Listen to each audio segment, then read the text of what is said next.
Let's take a look at some of the other indeterminate forms now and how L'Hopital's rule will help us figure them out. Um, Here's an example. Let's take a look at the limit as x goes to infinity of 1 plus 1 over x to the x power. Okay. Notice the 1 plus 1 over x, well the 1 over x is going to head to 0. So 1 plus 0, this looks like a 1, but that's raised to the infinity power. Okay. That's one of our indeterminate forms. Now, what I need to do is I need to somehow convert it into a 0 divided by 0 or an infinity divided by infinity. Something that L'Hopital's rule applies to because it doesn't apply right here. Right? The way we do this, there's two different methods that are equivalent, but this is a matter of notation as to what you do. Um, I'm I'm of two minds. Um, I'll show you how the books generally do it. I'll show you how I do it as well. We're gonna write it this way. L is the limit of this thing. What I'm going to do is I'm going to take the natural log of L. So that's the natural log of this limit. And the reason I'm doing this is because I need to turn that exponential thing into a quotient. And at least what I can do with this log, let me write this out here first, 1 plus 1 over x to the x power, is I'm going to be able to turn the exponential thing into a product. So since the natural log is a continuous function, it doesn't matter if I take the limit inside of it or slip the limit to the outside. So the limit of the natural log of 1 plus 1 over x to the x power. Now I can use the property of the natural log that the log of something to a power is the power that comes out in front. So I've got the limit as x goes to infinity of x times natural log of 1 plus 1 over x. Okay. That's the whole reason for taking the natural log is I turn this exponential thing now into a product. Notice in this form, the what it looks like now is x is headed to infinity, and the log of this stuff, so let's see, 1 over x is headed to 0, so plus 1 is 1. The natural log of 1 is 0. So what we've done is we've converted this type of an indeterminate form now into this type of indeterminate form. But this one is nicer because it's almost a quotient, right? Products are very much like quotients. So now I've got the limit as x goes to infinity, and I'll write this as a quotient, the limit of 1 plus 1 over x over x to the negative 1. Okay. And now I have it as a 0 over 0, right? As x is headed to 0, as x is headed to infinity, so everything's going to infinity here. 1 over infinity is 0, plus 1 is 1, natural log of 1 is 0, so that's the 0 on the top. And an infinity to the negative 1 power, that is 1 over infinity, that's a 0. So we're now in a situation where L'Hopital's rule applies.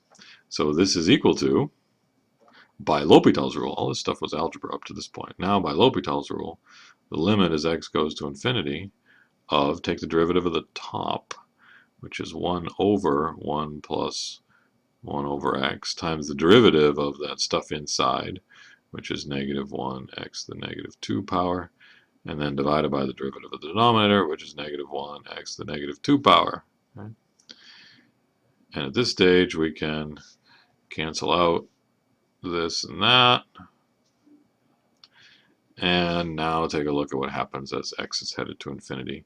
Well, as x is headed to infinity, 1 over x is headed to 0, and this looks like 1 over 1 plus 0, which is 1. Okay. Now here's where you got to be real careful, and here's why I don't like this method, or at least I'm leery of this method, because the answer is not 1. Because this was not what we were looking for. This is the natural log of what we were looking for. Right? So the natural log of the limit I wanted is equal to 1. If I exponentiate, I get e to the 1, which is just e.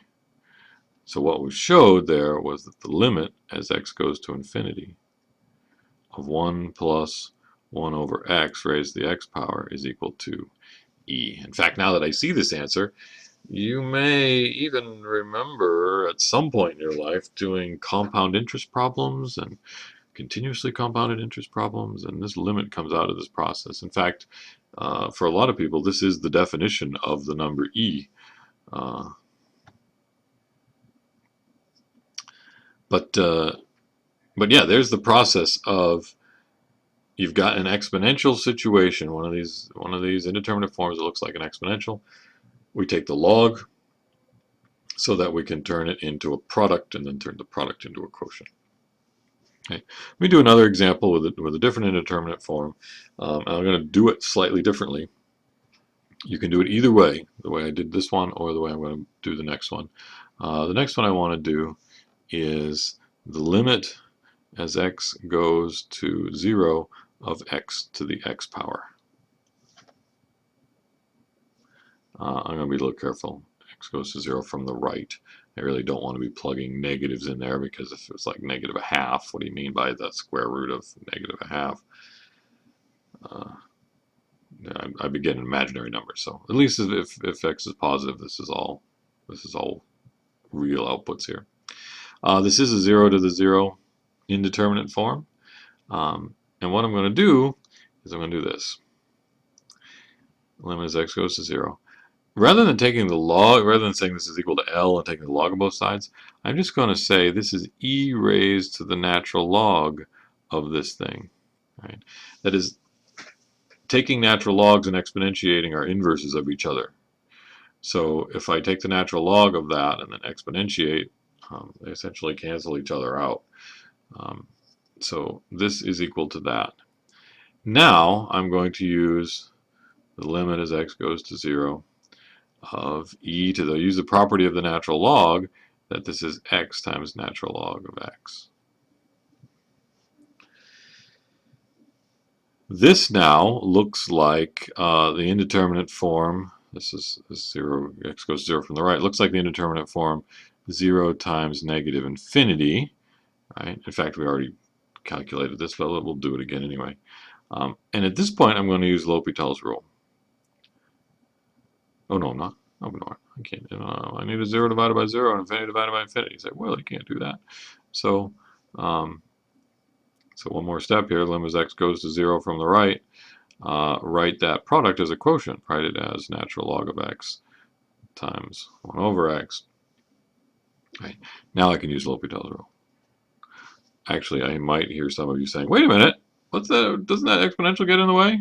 You don't really have a 0 divided by 0 here. Actually, you have an infinity divided by infinity here. You've got an e to the infinity divided by infinity. I hear you cry. Yes, that this is not technically in the right form. However, the exponential function, e raised to a power, is a continuous function. So taking the limit on the outside or slipping the limit on the inside yields the same result. So I'm essentially saying I'm taking this limit and bringing it up into the exponent with that other stuff, because that's the inside of the exponential function. And then applying L'Hopital's rule just right here. Okay. So e raised to the, so I'm doing L'Hopital's rule, so I'm going to take the derivative of 1 over x, sorry, derivative of log x, which is 1 over x, and then the derivative of that thing, which is negative x to the negative 2, which now looks like the limit as x goes to 0 of e to the, dividing by x to the negative 2 is the same as multiplying by x squared. So I've got 1 over x times negative x squared, which is just the limit as x goes to 0 of e to the negative x. But as x goes to 0, e to the negative x is equal to e to the negative 0, which is 1. So in this case, the 0 to the 0, it looks like the exponent 1, because the exponent wants the answer to be 1 and the base wants the answer to be 0. So in this case, the exponent just outright 1. There are times when they'll compromise and you'll get something between 0 and 1, but in this case it was just 1. Point I want to make is, by doing it this way, e to the natural log of that thing, I keep right in the forefront that when I finish doing the limit of whatever this is, I still have to do e raised to that power. Right? Back up in the previous example with the way that I did it, I wrote down natural log of L as this, and I do these calculations, and by the time I get down to the bottom, it might not even be on the same page still that this is not my answer, but this is the log of my answer, in which case I still had to do this and exponentiate. I don't care which way you do it, but whichever way you do it right. Okay. If you like doing it this way, I think it's reasonably clean this way. Just remember to exponentiate when you're done.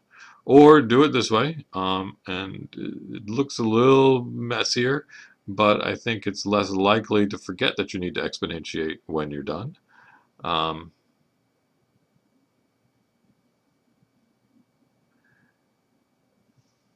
Take your choice. Take your choice.